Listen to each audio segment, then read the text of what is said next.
प्रशांत आणि माती मला नेहमी म्हणायची की भैया तुम्ही येणार म्हणून की एक असं म्हणजे काय नजर काढतात काढून घेतलं. प्रत्येक वेळेस आपण नाटक प्रेझेंट करायला गेलो काही ना काही होतं, पण त्या प्रॉब्लेमवर नेहमी मात करून आम्ही सक्सेस मिळवलेला आहे.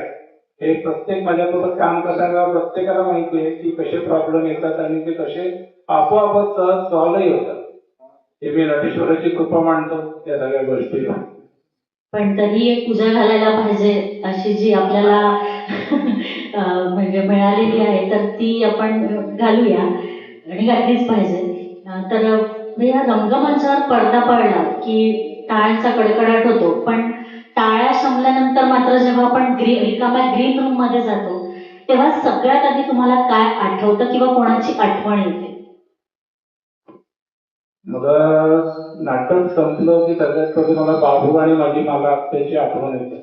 कारण मला आत्याला इतकं कौतुक होतं माझं की यावर्षी प्रशांतनी कोणतं नाटक बसवलं किंवा कोणता अभिनय करतोय ती आवर्जून तालीमला सुद्धा यायची आणि तिची आतुरता खूप असायची की प्रशांत मला एकदा तालीमला घेऊन चल, मी बघते नाटक कसं आहे.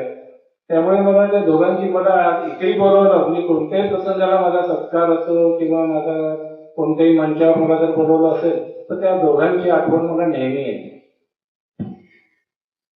एका यशस्वी कलाकाराच्या मागे आणि कलेवर प्रेम करणारं सगळं जर कुटुंब असेल तर खूपच म्हणजे माणूस घडतो आणि तो आपल्याला पुढे दिसतो सुद्धा आहे. तर आज मागे वळून बघताना नाट्यक्षेत्रात ज्या नवीन मुलं आहेत किंवा ज्यांना काम करू इच्छिता त्या कलावंतांना एक यशस्वी कलाकार म्हणून तुम्ही काय सांगाल? मी कलाकारांना हेच सांगेन की पाय जमिनीवर रोवून ठेवा. आकाशात उडत असलं आणि आपण जमिनीवर पडलो तरी जमीनच जी आहे ही आपल्याला उठायला मदत करते आणि घट्ट पाय रोवून त्या जमिनीवर घट्ट पाय रोवून आपण उभ्या करायला ही जमीनच आपल्याला मदत करते. त्यामुळे आपली जमीन आपण कधी विसरू नये असं मला वाटतं. आणि प्रत्येक कलाकारांनी लक्षात घ्यावं, आपण कितीही मोठे कलाकार झालो, कितीही वर्ष घेतलं तरी जमिनीला धरून ठेवा. बेस जमीनच आहे. नक्कीच. असा कधी क्षण आलाय का की जेव्हा तुम्हाला वाटलं की हे सगळं नाटक सगळं बाजूला ठेवून द्यायचं आणि फक्त स्वतःसाठी जगायचं, असं कधी वाटतं का? नाही, असं मला कधीच वाटत नाही. कारण नाटक म्हणजे नाटक ही मेरी जिंदगी असं म्हणलं तरी चालेल. त्यामुळे मी नाटकाशिवाय राहू शकत नाही आणि मला असं एकट्यासाठी जगावं असं कधीच वाटत नाही. मला म्हणजे नेहमी आत्ताही मला आता नाटक बंद आहे तरी मी लोढे सरांना वगैरे फोन करत असतो की चला म्हटलं आपण कुठेतरी फिरून तरी येऊ.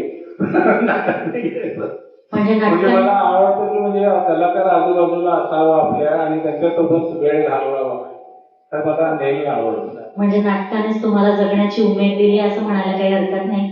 तर आजची संध्याकाळ आणि तुमच्यासोबत म्हणजे आजच्या ज्या गप्पा झाल्या खरोखरच अगदी प्रशांत होत्या आणि तितकी समृद्ध सुद्धा झाली आणि तुमची रंगभूमीची ही सेवा जी आहे ती अशीच अविरत सुरू राहो अशी नटेश्वराचरणी प्रार्थना आणि आम्हा सगळ्यांची सदिच्छा.